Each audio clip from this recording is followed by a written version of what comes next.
नमस्कार दोस्तों, decode exam में आप सभी का स्वागत है।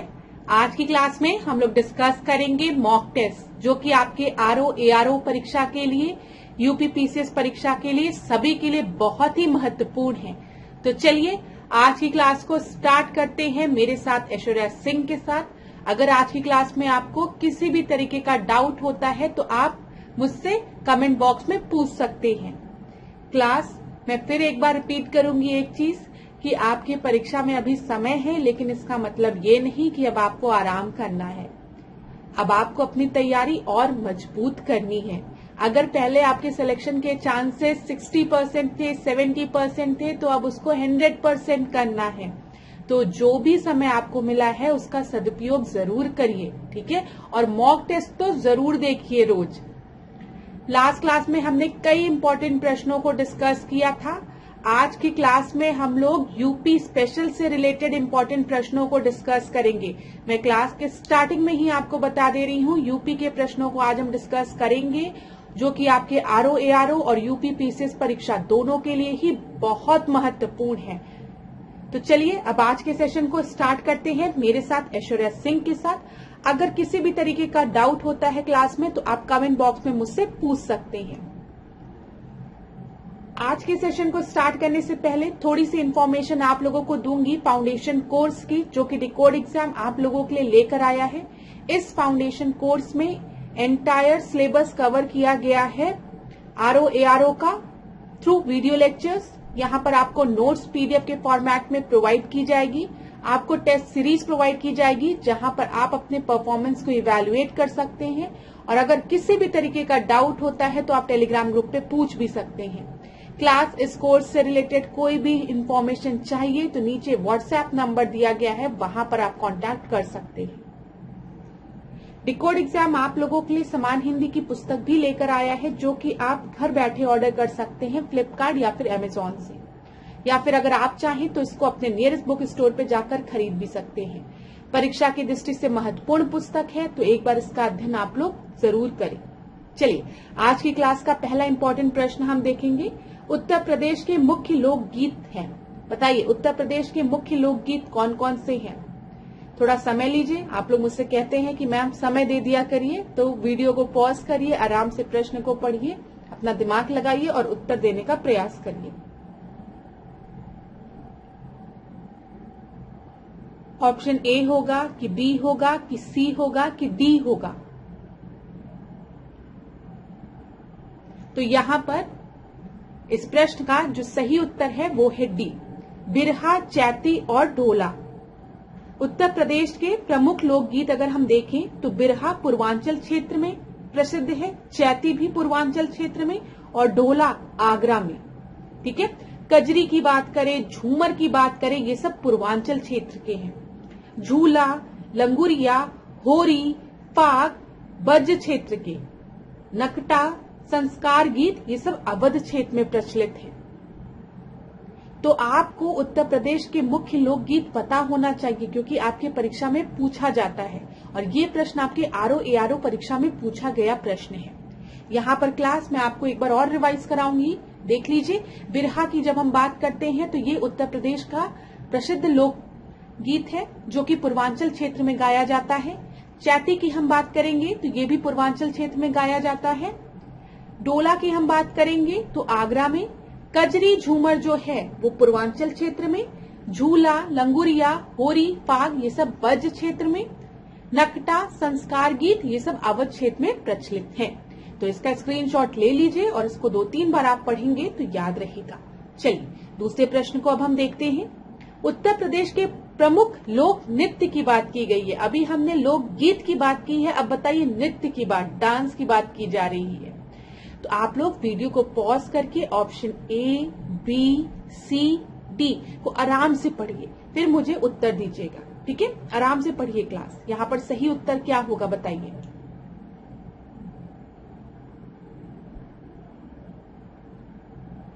इस प्रश्न का जो सही उत्तर है वो है बी, चरकुला, कर्मा और पांडव की जब हम बात करते हैं, ये उत्तर प्रदेश के प्रमुख लोक नृत्य हैं, ठीक है। पांडव की अगर हम बात करें तो पांडव जो है वो आपका उत्तराखंड रीजन में फेमस है। पहले आपको पता है उत्तर प्रदेश और उत्तराखंड आपका एक ही स्टेट था, बाद में दोनों में बाइफर्केशन हुआ, उत्तराखंड को अलग किया गया और अब जो पांडव है वो उत्तराखंड का लोक नृत्य है, ये याद रखिएगा। लेकिन जब ये प्रश्न पूछा गया था तो उस समय उसका आंसर जो था वो बी था। यहाँ पर देख लेते हैं हम उत्तर प्रदेश के कुछ प्रमुख लोक नृत्य, जैसे चरकुला। चरकुला कहाँ परफॉर्म किया जाता है? ब्रज क्षेत्र में, ठीक है। फिर दूसरा देखिए कर्मा। कर्मा सोनभद्र मिर्जापुर में, रास ब्रज क्षेत्र में, ठीक है। फिर उसके बाद जोगिनी अवध क्षेत्र में, नटवरी पूर्वांचल में, कार्तिक बुंदेलखंड में, राई नृत्य बुंदेलखंड में, पाई डंडा बुंदेलखंड में। और देखिए पांडव मैंने आपको बताया अब ये उत्तराखंड में परफॉर्म किया जाता है। वर्तमान में उत्तर प्रदेश व उत्तराखंड अलग राज्य होने से यह नृत्य अब उत्तराखंड में होता है, याद रखिएगा। यहाँ पर इतनी चीजों को हमने डिस्कस किया, इसका भी अगर आप चाहें तो स्क्रीनशॉट ले सकते हैं, आराम से एक बार पढ़ लीजिएगा। उत्तर प्रदेश का लोक नृत्य और लोकगीत दोनों। आगे बढ़ते हैं हम अगले प्रश्न पे।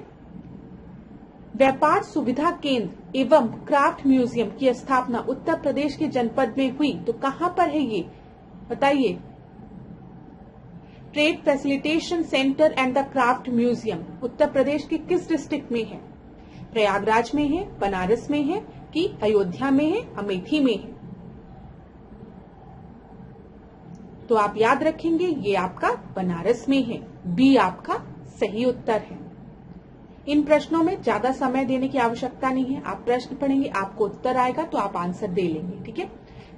तो यहाँ पर देखिए व्यापार सुविधा केंद्र एवं क्राफ्ट म्यूजियम को दीनदयाल हस्तकला संकुल के नाम से भी जाना जाता है। अब अगली बार अगर परीक्षा में आपसे पूछ लेगा कि दीनदयाल हस्तकला संकुल कहाँ पर है, तो आप याद रखेंगे ये कहाँ पर है? बनारस में है, और इसी को हम व्यापार सुविधा केंद्र एवं क्राफ्ट म्यूजियम के नाम से भी जानते हैं। चलिए अगला प्रश्न हम देखते हैं। The IFFCO urea plant is established in which of the following place of Uttar Pradesh, ठीक है। इफ्को, आप इसको पढ़ते हैं, इफ्को यूरिया की हम बात कर रहे हैं। इफ्को यूरिया प्लांट की हम बात कर रहे हैं, ये उत्तर प्रदेश के किस स्थान पर है? ऊंचाहार में, आंवला में, जमशेदपुर में या फिर जगदीशपुर में? तो बताइए ABCD में आपका आंसर क्या होगा क्लास? आप में से ज्यादातर स्टूडेंट ने इसका आंसर सही दिया होगा। यहाँ पर आपका सही उत्तर होगा बी आंवला। आंवला की अगर हम बात करेंगे तो ये उत्तर प्रदेश के बरेली जिले में स्थित एक नगर है, ठीक है। बरेली में स्थित एक नगर है और यहीं पर आपका इफ्को यूरिया कारखाना है, ठीक है, याद रखिएगा। कभी अगर आपको आंवला ना देकर यहाँ पर बरेली दे दे तो उस कंडीशन में आप बरेली को सही मार्क करके आएंगे। अगला प्रश्न हम देखेंगे। Which of the following is not correctly matched under highest crop cultivated area of Uttar Pradesh? तो चलिए बताइए, एक तरफ फसल दिए गए हैं, एक तरफ जनपद दिए गए हैं। सरसों की बात करें तो सरसों आगरा में, ठीक है, आलू फर्रुखाबाद दिया है, मक्का बनारस दिया है और तिल हमीरपुर दिया है। तो बताइए सरसों एवं आलू की अगर हम बात कर रहे हैं तो किस क्षेत्र में इनका सर्वाधिक उत्पादन होता है? कहां पर सबसे ज्यादा ये फसल उगाई जाती है?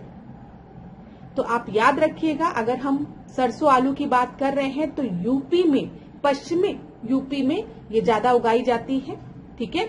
जबकि हम तिल की अगर बात करें तो ये हमीरपुर बुंदेलखंड वाले रीजन में सर्वाधिक क्षेत्र पर उगाया जाता है। और मक्का की अगर हम बात करेंगे तो मक्का जो है का फसल क्षेत्र आप कानपुर मंडल में सर्वाधिक है, याद रखिएगा। मक्का आपका बनारस में इतना ज्यादा नहीं उगाया जाता है।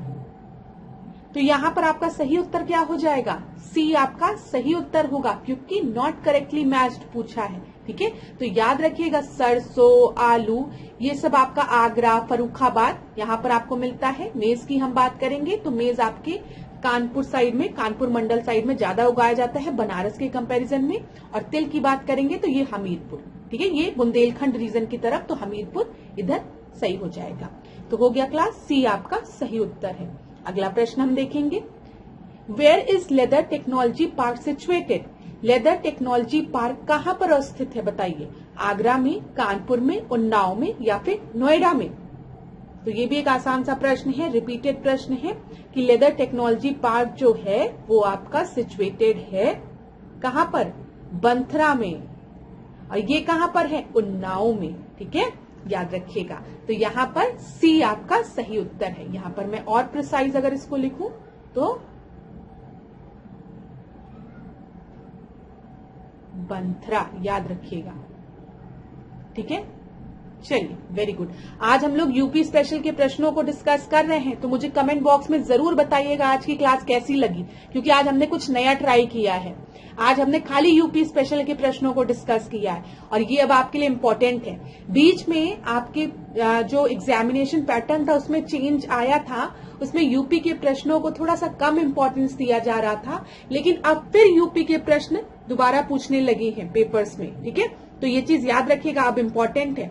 और अगर आपको मेंस में बैठना है तब तो आपको पता ही होना चाहिए, पता होना चाहिए ना, होना चाहिए। ठीक है, तो ये जो छोटी छोटी चीजें हैं जो आपको लगता है कि हम स्टैटिक पोर्शन प्रीलिम्स के लिए रट रहे हैं, मैं आपको एक बात बताऊं, स्टूडेंट्स जब पढ़ते हैं ना तो उनको लग रहा है कि लेदर टेक्नोलॉजी पार्क मैम बता रही है उन्नाव में है, बंथरा में है, हमने रट लिया, हम प्रीलिम्स में इसको टिक लगा के आ जाएंगे। लेकिन क्लास में आपको एक चीज बताना चाह रही हूँ, यही सब फैक्ट्स जब आप अपने मेंस के आंसर राइटिंग में जब आप लिखेंगे जीएस पेपर में जो यूपी स्पेशल वाला है, तो आपके स्कोर और अच्छे आएंगे। ठीक है, वहां पर अगर आप इकोनॉमी सेक्टर की बात की जा रही है यूपी में कि यूपी में कैसे इकोनॉमी सेक्टर को डेवलप करना है, तो आप लिख सकते हैं जैसे कि technology park, leather technology park Unnao में है, वहां पे उसकी इकोनॉमी पे इतना इम्पैक्ट आया, एम्प्लॉयमेंट जनरेट हुई। ठीक है, इसी तरीके से और टेक्नोलॉजी पार्क अलग अलग डिस्ट्रिक्ट में स्टैब्लिश होने चाहिए, तो आपको और अच्छा मार्क्स मिलेगा। तो आप पढ़िए इस तरीके से कि अपने प्रीलिम्स की नॉलेज को अपने मेंस में अप्लाई करिए। मैं बता रही हूँ आप बहुत अच्छा स्कोर करेंगे क्लास। तो यहाँ पर अभी आपका आंसर सी था। अब मेरी बात आपको समझ में आई होगी, और अगर आई होगी तो मुझे बताना कमेंट बॉक्स में। कभी कभी ऐसा लगता है कि मैं बोल दूं और मेरे स्टूडेंट्स को कुछ समझ ही में ना आए, तो बोलने का फायदा क्या हुआ? आपको ये लगेगा कि मैम ने समय भी बर्बाद किया। लेकिन क्लास जो बात मैं आपसे बोल रही हूँ उसको समझने का प्रयास करेगा। ये जो स्टैटिक पोर्शन आप अपने प्रीलिम्स के लिए रट रहे हैं, इसी स्टैटिक पोर्शन को आप अपने मेंस आंसर में लिखेंगे ना तो आपको पक्का ज्यादा स्कोर मिलेगा। बस आपको अपनी नॉलेज अप्लाई करने आना चाहिए इन अ करेक्ट डायरेक्शन। ठीक है, अब यहाँ देखते हैं, when was the state higher education council establish in UP? बताइए कब? 1990 में, 1995 में, 2000 में, 2005 में? आपको नहीं लगता state higher education council UP में स्टैब्लिश होना 2000 और 2005 में बहुत ही ज्यादा लेट हो जाएगा? बहुत ज्यादा लेट हो जाएगा ना। तो यहाँ पर याद रखिएगा, उत्तर प्रदेश राज्य उच्च शिक्षा परिषद की स्थापना अगर हम देखेंगे तो 1995 में हुई। और यहाँ पर एक इंटरेस्टिंग फैक्ट मैं आपको बताऊंगी, इस प्रश्न का पहले आंसर टिक लगाइए, बी आपका सही आंसर है। यहाँ पर देखिएगा, भारतीय संविधान के अनुच्छेद 200 के अंतर्गत, ठीक है, 200 के अधीन वर्ष 1995 में हुई थी इसकी स्थापना। तो ये भी चीज समझने का प्रयास करेगा, तथा इसे एक अधिनियम द्वारा लागू किया गया था। तो कभी अगर परीक्षा में आपसे पूछे कि उत्तर प्रदेश राज्य उच्च शिक्षा परिषद की स्थापना संविधान के किस अनुच्छेद के तहत हुई थी, तो याद रखिएगा अनुच्छेद 200 के तहत। अब कमेंट बॉक्स में आप मुझे बताइए, जरूर बताइएगा क्लास। देखिए एक चीज मैं आपको बताऊं, जब मैं स्टूडेंट थी ना, मैं भी आप लोगों की तरह ही थी। जब टीचर्स कोई क्वेश्चन पूछते थे मुझसे तो मैं सोचती थी कि क्यों आंसर देना है, और टीचर मेरा बार बार, जो फैकल्टीज हुआ करते थे वो बार बार ये प्रयास करते थे कि बच्चे हमसे इंटरेक्ट करें, स्टूडेंट्स हमारे हमसे इंटरेक्ट करें। लेकिन हम एज अ स्टूडेंट सोचते थे मैं आंसर देने की जरूरत ही नहीं, चुपचाप बैठे, हमको पता है बहुत ही अच्छी बात है। नहीं, ये अच्छी बात नहीं होती है। जब आप अपने फैकल्टी से इंटरेक्ट करते हैं तो हमें आपकी साइकोलॉजी पता चलती है कि मेरे स्टूडेंट्स को कितना समझ में आ रहा है, कितना समझ में नहीं आ रहा है, जो पॉइंट मैं इंपॉर्टेंट बताना चाह रही हूं क्या वो उस पॉइंट को समझ पा रहे हैं कि नहीं। ये चीज मुझे आपके कमेंट पढ़ने से पता चलती है। ठीक है, और मैं एक चीज जानती हूं कि किसी भी टीचर के पढ़ाने का स्टाइल एकदम 100% परफेक्ट नहीं हो सकता है। कभी कभी मेरा पढ़ाना बहुत से स्टूडेंट्स को समझ में आता होगा, बहुत से स्टूडेंट्स को समझ में नहीं आता होगा। तो जिनको नहीं समझ में आता है वो भी कमेंट बॉक्स में बताया करिए कि मैम मुझे ये टॉपिक नहीं समझ में आया, आपकी स्पीड ज्यादा थी, मैम आपने इसको अच्छे से ट्रांसलेट नहीं किया। तो मैं तो आपसे कहती हूँ कि जो कमेंट बॉक्स है वो तो ओपन प्लेटफॉर्म है, आप अच्छी बात भी बताइए, बुरी बात भी बताइए, लेकिन ये ना सेशन को थोड़ा सा इंटरेक्टिव रखिए, ठीक है। तो यहाँ पर ध्यान रखिएगा, भारतीय संविधान के अनुच्छेद 200 के अधीन वर्ष 1995 में उत्तर प्रदेश राज्य उच्च शिक्षा परिषद की स्थापना हुई थी। कभी परीक्षा में अगर आपसे पूछेगा तो अनुच्छेद 200 बताएंगे। और आज का आपका होमवर्क है, होमवर्क लिखिए, आप मुझे बताएंगे आर्टिकल 200 किस चीज से रिलेटेड है, अनुच्छेद 200 किस चीज से रिलेटेड है, कमेंट बॉक्स में मुझे बताइए। देखती हूँ कितने स्टूडेंट्स कमेंट करते हैं। अगला प्रश्न हम देखते हैं, which one of the following pair is not correctly match. तो बताओ कौन सा करेक्टली मैच नहीं है। IIVR की जब हम बात कर रहे हैं तो क्या वो लखनऊ में है, IIPR की हम बात कर रहे हैं क्या वो कानपुर में है, IVRI की हम बात कर रहे हैं तो वो इज्जत नगर में है, IGFRI की हम बात कर रहे हैं तो वो झांसी में है। तो सबसे पहले थोड़ा सा हम लोग फुल फॉर्म देखते हैं। IIVR की हम बात करते हैं तो इसका फुल फॉर्म क्या है, Indian institute of vegetable research.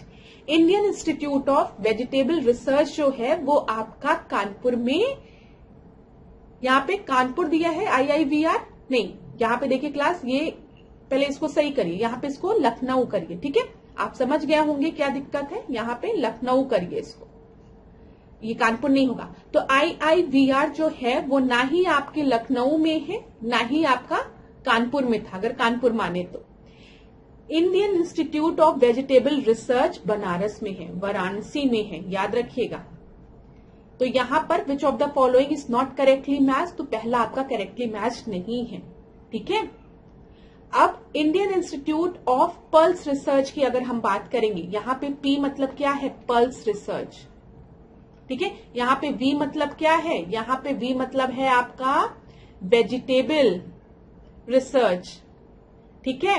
और अब मुझे बता IVRI मतलब क्या है, यहां पर V क्या है, यहां पर V आपका है वेटनरी रिसर्च। तो वेटनरी रिसर्च जो है वो कहां पर है, वो आपका इज्जत नगर में है, ये बिल्कुल सही है, इज्जत नगर बरेली में है वेटनरी रिसर्च इंस्टीट्यूट। तो यहां पर इन्होंने ऐसे शॉर्ट फॉर्म में दे दिया है, लेकिन आप याद रखिएगा अपने एग्जाम के लिए ये इंपॉर्टेंट है, ठीक है। आपको इसका फुल फॉर्म भी पता होना चाहिए और आपको इसका लोकेशन भी पता होना चाहिए कि ये कहां पर है। अब अगला देखिए, IGFRI क्या है, तो ये Indian grassland and fodder research institute है, ठीक है, जो कि कहां पर है, झांसी में है, ठीक है। यहां पर ये सही है। तो ये चीज क्लियर हुई क्लास, ये ध्यान में रखिएगा। IIVR में V वेजिटेबल रिसर्च इंस्टीट्यूट है, Indian institute of vegetable research, ये बनारस में है। IIPR में P पल्स, ठीक है, पल्स रिसर्च इंस्टीट्यूट है, कानपुर में है। ये वेटनरी रिसर्च इंस्टीट्यूट है इज्जत नगर में, और ये आपका है grassland and fodder research institute जो कि झांसी में है। तो इस प्रश्न का आपका सही उत्तर क्या हो जाएगा, A आपका सही उत्तर हो जाएगा। आगे बढ़ते हैं, चलिए क्लास, अब इस प्रश्न को हम देखते हैं, which one of the following is not correctly match, कौन सा आपका सही सुमेलित नहीं है। गोटो का कार्य लखनऊ व बनारस में होता है, ठीक है। पीतल की मूर्तियां मथुरा लिखा है, ताले अलीगढ़ लिखा है, बेत व छड़ियां बनारस लिखा है। तो मुझे बताइए ताले कहाँ के फेमस है, अलीगढ़ के फेमस है ना, एकदम सही है। पीतल की मूर्तियों की अगर हम बात करें तो ये आपको मथुरा में मिलती है, नहीं, पीतल की मूर्तियां जो है वो मुरादाबाद में, मुरादाबाद में, याद रखिएगा, ठीक है। इसके बाद बेत व छड़ियों की बात करें तो बेत व छड़ियों की अगर हम बात करेंगे तो बरेली में फेमस है, लेकिन बेत और छड़ियों का कार्य बनारस में भी होता है, तो हम इसको भी सही मान सकते हैं। और गोटे का कार्य लखनऊ व बनारस में, तो यहां पर आपका गलत क्या था कि पीतल की मूर्तियां हमें जो फेमस है वो मुरादाबाद की है, याद रखिएगा, इनका निर्माण मुरादाबाद में होता है। तो यहां पर आपका सही उत्तर क्या हो जाएगा, बी हो जाएगा, क्योंकि नॉट करेक्टली मैच पूछा गया था। अगला प्रश्न हम देखेंगे, यहां पर एक तरफ आपको मेला दिया गया है, दूसरी तरफ आपको जनपद दिया गया है। तो चलिए, देवी पाटन मेला कहां पर है, काम्पिल मेला कहाँ पर है, बटेश्वर मेला कहाँ लगता है, ठीक है, कहाँ पर है नहीं कहाँ लगता है बोलना चाहिए। ददरी मेला, तो ददरी मेला तो मुझे पता है कहाँ पर लगता है, बलिया में लगता है, डी का 4th, ठीक है।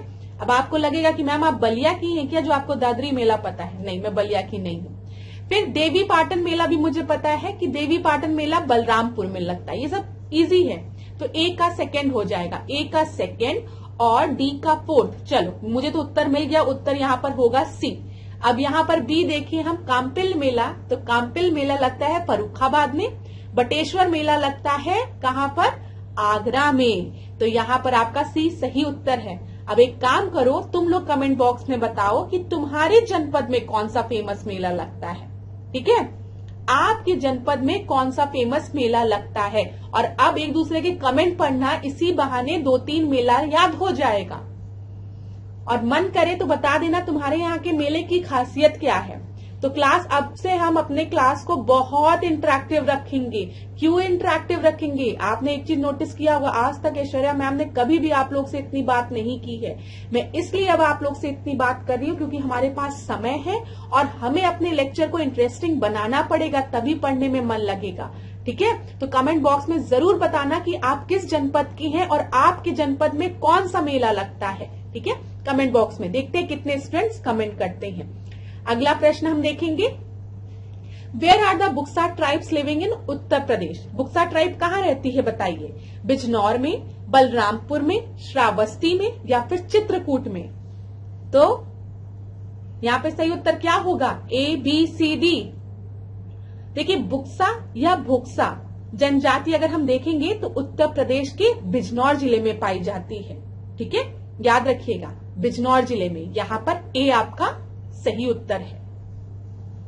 और देख लीजिए, बुक्सा जनजाति की पंचायत के सर्वोत्तम व्यक्ति को तखत कहा जाता है, ये भी याद रखिएगा। कभी अगर परीक्षा में पूछ ले ये चीज तो आप आसानी से इसका उत्तर दे ले, ठीक है। बुक्सा जनजाति की पंचायत के सर्वोच्च व्यक्ति को तखत कहा जाता है। अगला प्रश्न हम देखेंगे, पंडित दीनदयाल उपाध्याय पशु चिकित्सा विज्ञान विश्वविद्यालय एवं गौ रक्षा अनुसंधान संस्थान स्थित है कहाँ पर, बताइए कहाँ पर है ये, लखनऊ में है कि मेरठ में है कि अयोध्या में है कि मथुरा में है। तो ये आपका कहाँ पर है, ये आपका मथुरा में है, डी आपका सही उत्तर है, ठीक है। अगला प्रश्न हम देखेंगे, निम्नलिखित में से कौन सा युग सही सुमेलित नहीं है। तो चलिए देखते हैं। बनारस की बात करेंगे तो बनारस आपका फेमस है संस्कृति एवं धर्म के लिए, लखनऊ प्रदेश की राजधानी है, झांसी औद्योगिक केंद्र है और मुरादाबाद पीतल उद्योग है। अभी हमने कुछ देर पहले देखा है कि मुरादाबाद की पीतल की मूर्तियां पढ़ा है, देखिए एकदम सही है। लखनऊ हमारा प्रदेश की राजधानी है उत्तर प्रदेश की, एकदम सही है। बनारस संस्कृति एवं धर्म के लिए फेमस है, सही है, सही बात है। काशी विश्वनाथ तो यहीं पर है, तो चलिए यहाँ पर ये भी सही है। अब झांसी की बात करें, क्या ये एक औद्योगिक केंद्र है? झांसी औद्योगिक केंद्र नहीं है, ये एक ऐतिहासिक पर्यटन स्थल है। अगर हम औद्योगिक केंद्र देखें तो कानपुर साइड में, आगरा साइड में आपको औद्योगिक केंद्र मिलेंगे। तो यहाँ पर आपका सही उत्तर क्या है, सी है। अब देखिए यहीं पर अगर कभी कोई आपसे पूछे कि आप अपने राज्य की विशेषता बताइए, कोई आपसे कहे कि आप उत्तर प्रदेश की विशेषता बताइए, या आपके मेंस में ही कुछ पूछ लिया जाए कि उत्तर प्रदेश की इकोनॉमी को आप कैसे बढ़ाएंगे, तो आप के दिमाग में ये चीज आना चाहिए कि मैम ने पढ़ाया था कि जो बनारस है वो संस्कृति एवं धर्म के लिए फेमस है, तो हम इकोनॉमी को बढ़ाने के लिए क्या करेंगे, संस्कृति एवं धर्म को और प्रमोट करेंगे बनारस में। उससे क्या होगा, टूरिज्म आपका प्रमोट होगा।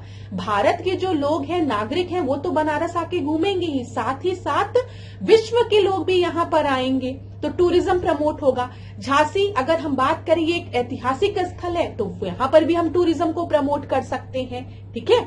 संस्कृति की हम बात कर रहे हैं, हम कल्चर की बात कर रहे हैं, तो इससे हम एक कल्चरल कनेक्टिविटी ला सकते हैं। कल्चरल कनेक्टिविटी, आप सॉफ्ट पावर के बारे में सुने होंगे, तो आप अपने मेंस में ये सब लिख सकते हैं। लखनऊ प्रदेश की राजधानी है, तो यहाँ पर हम पूरी तरीके से हमारा फोकस लखनऊ पे होना चाहिए। क्यों? क्योंकि हम Lucknow as a capital represent कर रहा है पूरे उत्तर प्रदेश को, ठीक है।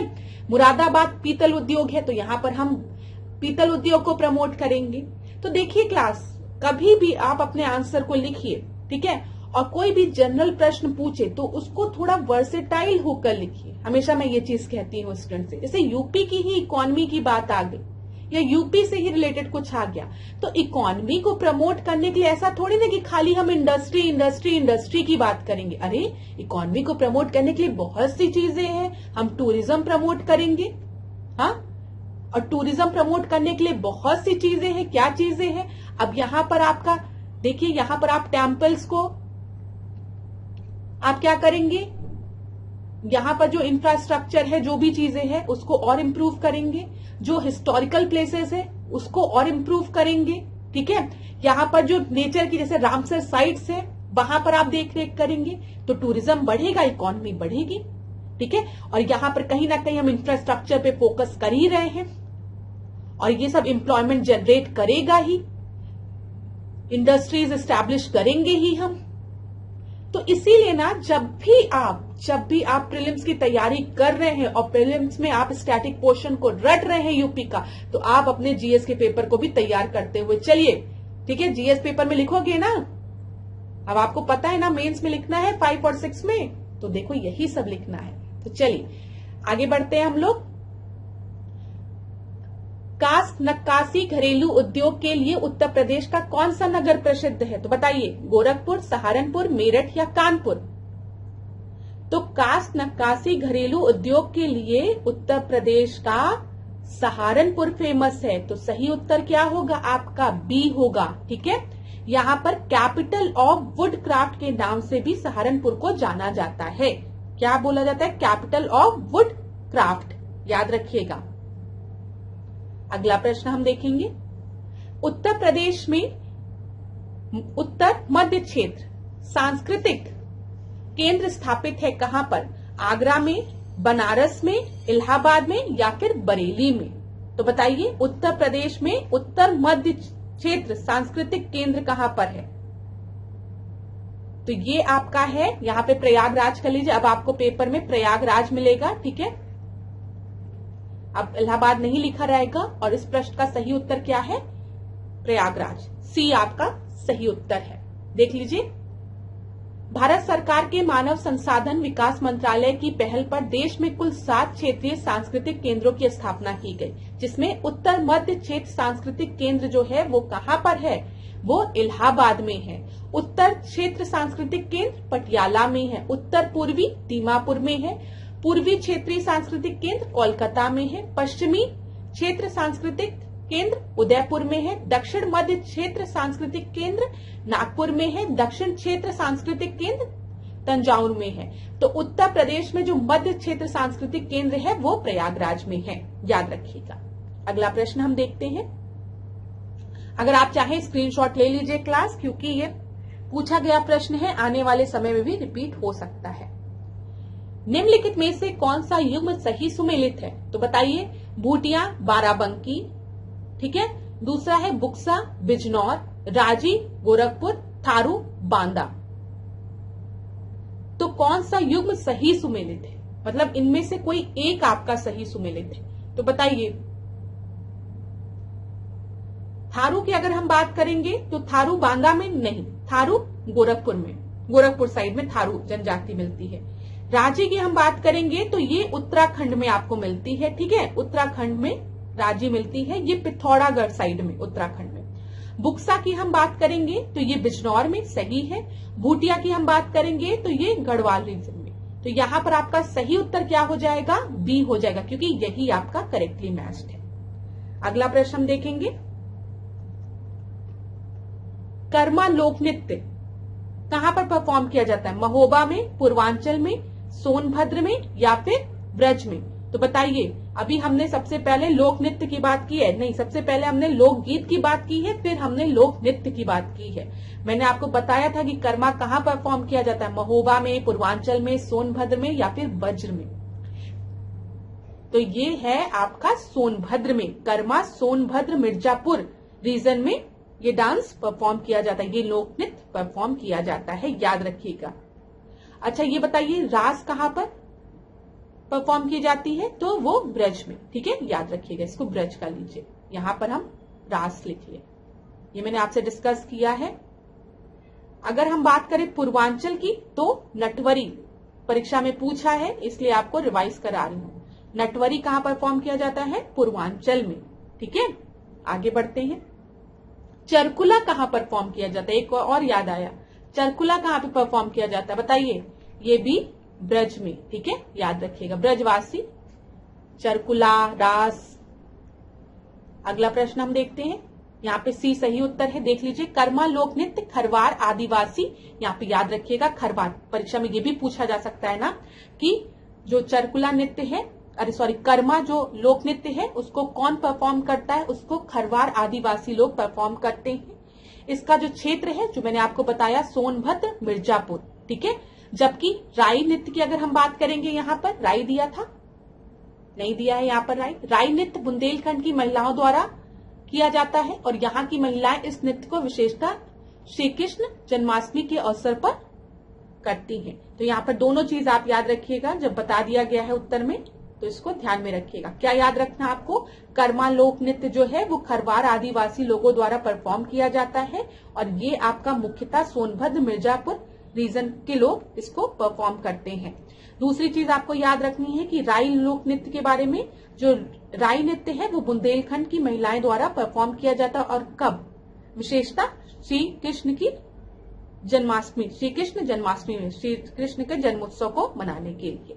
अगला प्रश्न हम देखते हैं, उत्तर प्रदेश में बौद्ध और जैन दोनों का प्रसिद्ध तीर्थ कौन सा है? सारनाथ है कि देवी पाटन है, कौशाम्बी है या फिर कुशीनगर है? बताइए। ये प्रश्न तो आसान है, तो यहाँ पर आपका सही उत्तर क्या है? कौशाम्बी, ठीक है, याद रखिएगा। उत्तर प्रदेश में बौद्ध तथा जैन दोनों का पवित्र तीर्थ स्थल कौशाम्बी है, ठीक है। और महाजनपद काल में यह वत्स जनपद की राजधानी थी। तो अगर कभी भी परीक्षा में पूछे कि वत्स जनपद की राजधानी क्या थी तो याद रखिएगा कौशाम्बी, ठीक है। उदयसेन वासवता की दंत कथा यहीं से संबंधित है। अगला प्रश्न हम देखेंगे, निम्नलिखित में से कौन सा सही सुमेलित नहीं है बोला गया है? गंगा वाराणसी, ठीक है, गोमती सुल्तानपुर, कोसी गोरखपुर, सरयू अयोध्या। तो अब तो ये तो आपको पता होगा, सरयू अयोध्या, ठीक है। गंगा बनारस में है, गोमती आपका सुल्तानपुर और यहाँ पे लखनऊ भी याद रखिएगा, गोमती नदी लखनऊ सुल्तानपुर में है, सरयू अयोध्या में है, सरयू जी, और गंगा बनारस में है, कोसी यहाँ पे लिखा है। तो कोसी आपका गोरखपुर में नहीं है, गोरखपुर में कौन सी नदी है? राप्ती नदी है, ठीक है। तो यहाँ पर आपका कौन सा सही सुमेलित नहीं है? सी सही सुमेलित नहीं है। आगे बढ़ते हैं। अगला प्रश्न देखो, फिर मेले वाला प्रश्न आ गया, तो कमेंट में जरूर बताना कि आपके जनपद में कौन सा मेला लगता है। देखूं मैं कितने स्टूडेंट्स कहाँ कहाँ अलग अलग जगह से हैं और इस लेक्चर को देख रहे हैं। और अगर तुम में से कोई भी कमेंट नहीं करेगा तब तो बड़ा दुख होगा मुझको। चलो बता देना एक दो लोग कि कहाँ कहाँ से, किस किस डिस्ट्रिक्ट से हो और वहां का कौन सा मेला फेमस है। तो माघ मेला है, झूला मेला है, पशु मेला है, देवा मेला है। माघ मेला की अगर हम बात करेंगे तो माघ मेला कहाँ लगता है बताइए? हाँ, माघ मेला जो है वो प्रयागराज में लगता है, ठीक है। यहाँ पे इसको प्रयागराज कर लीजिए, अब हर जगह इलाहाबाद की जगह आप इसको प्रयागराज कर लीजिए, जैसे आपकी परीक्षा में प्रयागराज ही लिखा रहेगा, ठीक है। तो ए का फोर्थ दो जगह दिया गया है, वेरी गुड। झूला मेला कहाँ लगता है? झूला ज्यादातर राधा रानी झूलती थी, तो कहाँ पे? तो ये वृंदावन में, बी का थर्ड हो गया। पशु मेला की बात करेंगे, पशु मेला कहाँ लगता है? बटेश्वर में, ठीक है। और देवा मेला कहाँ लगता है? बाराबंकी, देवा शरीफ में, ठीक है। देवा शरीफ में देवा मेला लगता है जो कि बाराबंकी में है।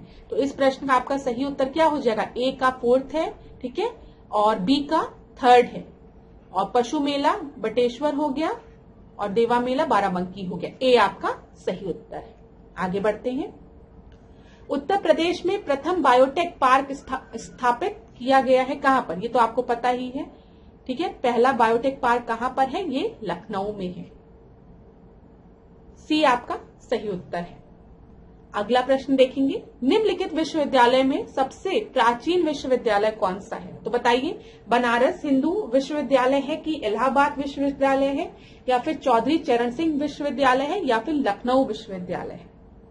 तो यहाँ पर अगर हम देखेंगे कि इलाहाबाद विश्वविद्यालय है तो इसकी स्थापना आपका कब हुई है? 1887 में हुई है। ठीक है, याद रखिएगा। बनारस विश्वविद्यालय की आधारशिला कब रखी गई है? 1916 में रखी गई है। लखनऊ विश्वविद्यालय की स्थापना कब हुई है? 1921 में हुई है और चौधरी चरण सिंह की 1965 में। तो अब बताओ सबसे पहले कौन से विश्वविद्यालय की नींव रखी गई है? तो इलाहाबाद विश्वविद्यालय की। बी आपका सही उत्तर है। ठीक है, याद रखिएगा। अच्छा, कुछ याद आ रहा है? अगर हिस्ट्री पढ़ो, हिस्ट्री में तो 1885 में क्या हुआ है बताओ, कमेंट बॉक्स में मुझे 1885 में क्या हुआ है और किस कमीशन के थ्रू आपके इलाहाबाद विश्वविद्यालय की स्थापना हुई थी, ये भी बताओगे। चलिए अगला प्रश्न हम देखते हैं। उत्तर प्रदेश में लाल मिट्टी मुख्यतः पाई जाती है कहां पर? सीतापुर, बाराबंकी में, एटा, मैनपुरी में, मिर्जापुर, झांसी में, आगरा, मथुरा में। लाल मृदा की बात की गई है, कहां पर लाल मृदा पाई जाती है? लाल मृदा अगर हम देखेंगे तो आपको प्रयागराज के दक्षिणी मतलब हिस्से में, ठीक है, झांसी में, मिर्जापुर में, सोनभद्र में, चंदौली में, यहाँ की जो मिट्टी है वो लाल मिट्टी है। ठीक है, क्यों लाल मिट्टी है? यहाँ पर आपको पता है कि विंध्य रेंज यहाँ पर आ रही है ना, विंध्य की चट्टानें आ रही हैं और विंध्य की चट्टानों के टूटने से इन मृदाओं का निर्माण हुआ है। तो इसी वजह से इन रीजन्स में जो आपकी मृदा मिलती है वो लाल मिट्टी मिलती है।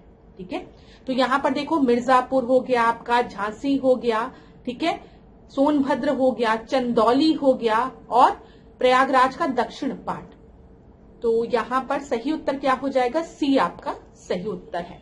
अगला प्रश्न को देखते हैं हम लोग। कर्मा एक लोक नृत्य है। कर्मा लोक नृत्य कहाँ परफॉर्म किया जाता है बताइए? सोनभद्र में, ब्रजभूमि में, बुंदेलखंड में या फिर उपयुक्त में से कहीं नहीं। तो कर्मा की बात हमने डिस्कस की थी कि कर्मा जो लोक नृत्य है वो मुख्यतः आपका कहाँ परफॉर्म किया जाता है? सोनभद्र में। ठीक है, तो यहाँ पर आपका सही उत्तर क्या होगा? ए आपका सही उत्तर होगा। अगला प्रश्न हम देखते हैं। निम्नलिखित युगों में से कौन सा सही सुमेलित नहीं है बोला गया है? नोएडा सॉफ्टवेयर और सूचना प्रौद्योगिकी के लिए फेमस है, तो ये बिल्कुल सही है, आपको पता है। ठीक है, सीतापुर की बात करेंगे, सीतापुर प्लाईवुड उद्योग दिया गया है। गोरखपुर में दिया खेल कूद के सामान बनाने का उद्योग और बनारस में दिया है रेशम उद्योग। तो क्लास एक चीज बताइए कि खेल कूद का सामान क्या गोरखपुर में बनता है? नहीं, खेल कूद के सामान बनाना आपका कहाँ का फेमस है? आगरा, मेरठ का। ठीक है, याद रखिएगा। सीतापुर प्लाईवुड उद्योग के लिए फेमस है, सही है। बनारस में रेशम उद्योग के लिए फेमस है, हाँ। बनारस की जो रेशम की साड़ियां हैं वो विश्व प्रसिद्ध हैं, तो ये सही है। तो यहाँ पर याद रखिएगा खेल कूद के सामान बनाने का उद्योग जो है वो मुख्यतः आगरा व मेरठ में है, कंफ्यूज मत होइएगा। चलिए आगे का देखते हैं प्रश्न हम। उत्तर प्रदेश के किस जिले में देश के प्रथम पुलिस संग्रहालय की स्थापना की गई है? इलाहाबाद में, आगरा में, गाजियाबाद में या फिर लखनऊ में? तो यहाँ पर ये प्रश्न आपका था, यहाँ पर सही उत्तर था गाजियाबाद। ठीक है, चलिए आगे बढ़ते हैं। उत्तर प्रदेश के निम्नलिखित में से किस जनपद में भारतीय कारपेट प्रौद्योगिकी संस्थान की स्थापना की गई है? तो बताइए कहां पर? आगरा में, मिर्जापुर में, मुरादाबाद में या फिर संत कबीर नगर में? तो यहाँ पर आपका सही उत्तर जो है वो क्या है? मिर्जापुर में। ठीक है, उत्तर प्रदेश के भदोही तथा मिर्जापुर जनपद में भारतीय कारपेट प्रौद्योगिकी संस्थान की स्थापना की गई है। तो दोनों जगह का नाम याद रखिएगा। भदोही जो कि आपके संत रविदास नगर जनपद के अंदर आता है और दूसरा आपका क्या है? मिर्जापुर में। ठीक है, तो यहाँ पर आपका सही उत्तर क्या है? बी हो जाएगा, बी सही उत्तर है। आगे बढ़ते हैं। निम्नलिखित में से किस वर्ष प्रयागराज के किले पर अंग्रेजों का अधिकार स्थापित हुआ था? तो बताइए। 1790 में, 1792 में, 1796 में कि 1797 में? तो ये एक अच्छा प्रश्न है, ये रिसेंट का प्रश्न है और यहाँ पर सही उत्तर आपका क्या है? 1797 में। 1797 में प्रयागराज के किले पर अंग्रेजों का अधिकार स्थापित हुआ था। अगला प्रश्न हम देखेंगे। जा दिन जन्म भयो डैश का धरती धसी अड़ाई हाथ। उपयुक्त लोकोक्ति का संबंध उत्तर प्रदेश की किस ऐतिहासिक विभूति से है? विद्याधर से, माहिल से, आल्हा से या परमार्दी से? तो जा दिन जन्म भयो आला का धरती धसी अड़ाई हाथ, तो किसके जन्म की बात की गई है? आला के हाथ की बात की गई है। ठीक है, आला के जन्म की बात की गई है, ये चीज याद रखिएगा। आला के हाथ की नहीं, आला के जन्म की बात की गई है। आपने आला और उदल की स्टोरी सुनी होगी। यहाँ पर देखिए, आला एवं उनके छोटे भाई उदल का जन्म बुंदेलखंड क्षेत्र वर्तमान में महोबा में हुआ था। ये चंदेल वंश के शासकों की सेना में सेनापति थे। इनका उल्लेख पृथ्वीराज चौहान से किए गए युद्ध के संदर्भ में कवि जगनिक की एक कविता आला खंड में मिलता है। पृथ्वीराज ने बुंदेलखंड को जीतने के लिए 11वीं सदी में चंदेलों की राजधानी महोबा पर आक्रमण किया था और उस समय चंदेल राजा परमार्दी देव एवं आला और उदल उनके मंत्री थे। अगला प्रश्न हम देखेंगे। निम्नलिखित में से कौन सी नदी उत्तर प्रदेश राज्य से प्रवाहित नहीं होती है? तो कौन सी नदी नहीं फ्लो करती है उत्तर प्रदेश में, बताइए? सोन, हिंडन, गंगटक या फिर शारदा? ए, बी, सी, डी में से आपका सही उत्तर क्या होगा? अगर हम गंडक नदी की बात करें तो गंडक नदी का उद्गम कहां से होता है? हिमालय से होता है। और गंडक नदी जो है वो उत्तर प्रदेश में नहीं फ्लो करती है। सी आपका सही उत्तर होगा। यहाँ पर देख लीजिए, गंडक नदी का उद्गम नेपाल हिमालय से होता है, जहां इसे शालिग्रामी या सालग्रामी और मैदानी भागों में नारायणी और सप्तगंडकी कहते हैं। यह नदी उत्तर प्रदेश तथा बिहार राज्य की सीमा बनाते हुए पटना के पास गंगा में मिल जाती है, लेकिन उत्तर प्रदेश में के अंदर एंटर नहीं करती है। अगला प्रश्न हम देखेंगे। यहाँ पर स्थान दिया गया है और ईयर दिया गया है। ठीक है, तो बताइए इंडियन नेशनल कांग्रेस के कौन कौन से सेशन आपके कब हुए थे? लखनऊ दिया है, बनारस दिया है, कानपुर दिया है और मेरठ दिया है। यहाँ पर एक बहुत फेमस सेशन दिया है, कानपुर सेशन 1925 में। नागपुर सेशन को किसने प्रिसाइड किया था, बताइए? किस महिला ने इंडियन नेशनल कांग्रेस के कानपुर सेशन को, सब कहेंगे कि मैम आप नागपुर को ले आई, बताइए यूपी में। मैंने नागपुर बोला है ना पढ़ते समय, तो अगर नागपुर बोला है तो उसके लिए क्षमा करिएगा। कानपुर की बात करिए, नागपुर की बात नहीं कर रही हूँ, मुझे पता है नागपुर कहाँ पर है। तो यहाँ पर कानपुर में एक सेशन हुआ था 1925 में इंडियन नेशनल कांग्रेस का। ठीक है, आपको हिंट दे रही हूँ, जिसको किसी लेडी ने प्रिसाइड किया था। किस लेडी ने इंडियन नेशनल कांग्रेस के 1925 के सेशन को प्रिसाइड किया था? कमेंट बॉक्स में मुझे बताइएगा आप लोग। ठीक है, तो यहाँ पर बी का क्या है? बी का फोर्थ है। बी का फोर्थ 2 जगह दिया गया है। वेरी गुड, बहुत अच्छी बात है। 1916 में एक पैक्ट साइन हुआ था, जिसको कि हम क्या कहते हैं? हम लखनऊ पैक्ट कहते हैं ना। तो ये आपका सी का फर्स्ट हो गया। सी का फर्स्ट जैसे मैंने देखा तुरंत मुझे आंसर मिल गया। इस प्रश्न का सही उत्तर सी है। तो और सेशंस आपके कहाँ कहाँ हुए हैं अब हम सीधे बता सकते हैं। मेरठ में आपका सेशन 1946 में हुआ है, कानपुर में 1925 में, लखनऊ में 1916 में और बनारस का जो सेशन हुआ है वो 1905 में, जिसको किसने प्रिसाइड किया था? गोपाल कृष्ण गोखले ने। ठीक है, तो यहाँ पर आपका सही उत्तर क्या हो जाएगा? आपका सी सही उत्तर हो जाएगा। आगे बढ़ते हैं। नवाब सुजाउद्दौला की बेगम का प्रसिद्ध मकबरा बहू बेगम का मकबरा निम्नलिखित में से किस स्थान पर स्थित है? आजमगढ़ में, लखनऊ में, प्रयागराज में या फिर फैजाबाद में? तो बताइए इनकी बेगम का मकबरा कहाँ पर है? इनकी बेगम का मकबरा फैजाबाद में है, ठीक है, अयोध्या में है। तो डी आपका सही उत्तर हो गया। तो क्लास आज के सेशन को अब यही पे एंड करते हैं। आज हमने खाली यूपी स्पेशल के प्रश्नों को डिस्कस किया।